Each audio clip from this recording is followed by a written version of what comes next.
Robert Ballou is always good for a spicy quote. A World of Outlaws team is looking for a new crew chief and an update on who's currently got Rocket XR2s, with more showing up soon. Let's go.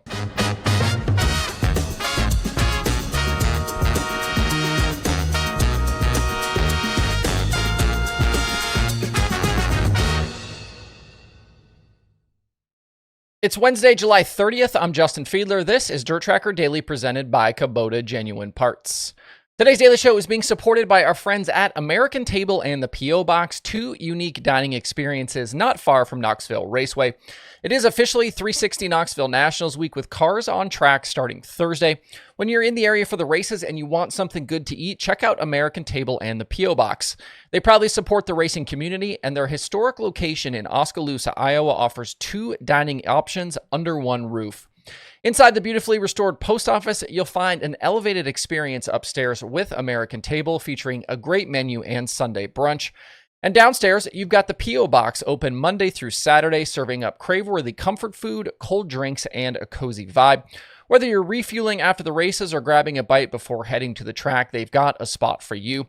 Find them at 206 North Market Street in Oskaloosa, Iowa, and visit them online at AmericanTableRestaurant.com.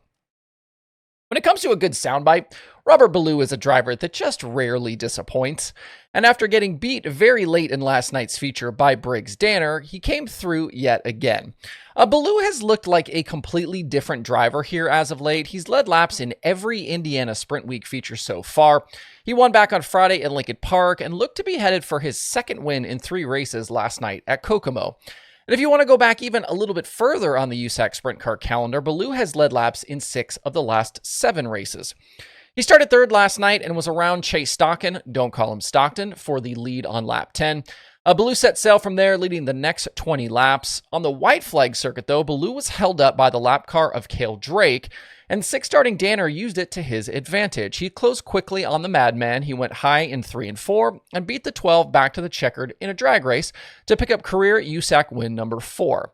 On the cooldown lap, Ballou not happy with Drake for holding him up and showed his displeasure. And then we got Ballou's take in the post-race interview with Drake York. Ballou said, quote, "Cale Drake, he's like a dart with no feathers. He's normally good for a couple of reds or definitely a couple of cautions. In a few years, he'll be back in Oklahoma flipping Whataburgers, so we won't have to worry about him for too long," unquote. Just classic Madman here. Cale Drake, currently in his rookie sprint car season, driving the Bennick 2B. It's been a bit up and down, as you'd expect for a rookie. 5 top 5s, 16 top 10s in 26 races. He has led laps, and he was second over the weekend at Lawrenceburg. Drake also currently 4th in the midget standings, driving for Keith Kunz. He's got 2 wins on that side of things. Ballou, though, with high praise for Danner, who continues to be one of the more underrated young dirt racers in the country. As for Justin Grant, even though he suffered that broken foot the other night, he did attempt to race at Kokomo. The team fitted up a solution so he could use hand controls for the brakes, and JG hot-lapped and qualified the 4-car. Did so pretty well. Even though he scratched from the heat and then just took start points for the feature with a provisional, it was pretty wild to see him back in a car so quickly after that injury. He also had surgery on that foot. He shared to social media he just couldn't get comfortable with those brakes. Unfortunately for him, the Sprint Week schedule is basically just completely relentless, so we'll see what his plan is going forward. The USAC Sprint Cars are on track at Circle City tonight. Briggs Danner leads Logan Seavey and Robert Ballou for that Sprint Week title and the rocking chair. In other action last night, Matt Sheppard made it a clean sweep of Autodrome Drummond. He won the $10,000 and the feature after starting 5th. He topped Matt Williamson and Alex Yankowski. Sheppard trying to claw his way back towards the front of the Super DIRTcar Series standings after the season started a bit uncharacteristically slow. He sits 3rd after last night, trailing leader Williamson by 63 points. The time over the border in Canada continues today with a stop at Brockville. Lately, when we've talked about silly season stuff, it's been drivers on the move. But crew members are not immune to movement themselves. And yesterday, it was one of the World of Outlaws teams that saw a change. Vermeer Motorsports and their 55 sprint car is on the hunt for a new crew chief, with Clinton Boyles deciding to step down from that position. Sounds like things are amicable, with both parties saying nice things about each other in separate social media posts. Boyles had been with the team for the past 4+ seasons, and he'd led the 55 with drivers Hunter Schoenberg, Kerry Madsen, Chris Windham, and Buddy Kofoid all having seat time. The The 55 was a full-time high-limit team in 2024 with Chris Windom, and then in the off-season, Vermeer brought Sheppard back and then flipped to the Outlaws. It's been a difficult go this season, though, with Sheppard currently 12th in the Outlaw points. Just 1 top 5 and 10 top 10s in 44 races. Definitely not what they were looking for. That top 5 was at Atomic back in May, and they're coming off a 22nd place finish at Weed Sport. They did finish 7th at Babs, but missed both Outlaw features at Eldora during the Kings Royal, and then they also missed the feature during the Brad Doty Classic before that. I don't think anyone expected this team to set the world on fire against the Outlaws, but there definitely seems to be something missing when it comes to their speed.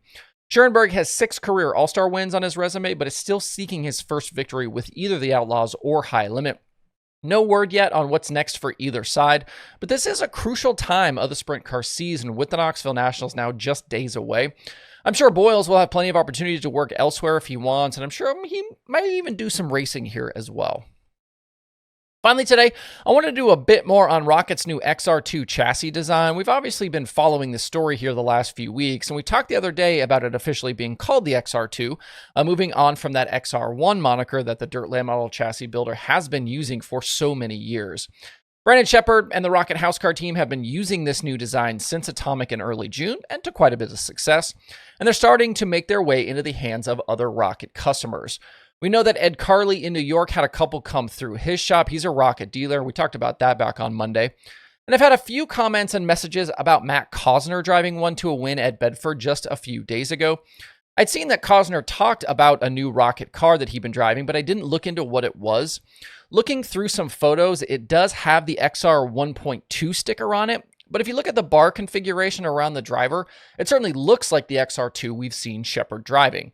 Clearly, Cosner found speed with the new design, though, as that Bedford score was his first win anywhere since winning at Bedford way back in April of 2023. I've also been told that Dan Ebert will be rolling out an XR2 this week at Cedar Lake for the USA Nationals. He does have an XR 1.2 for sale at the moment if you're in the market for a new car.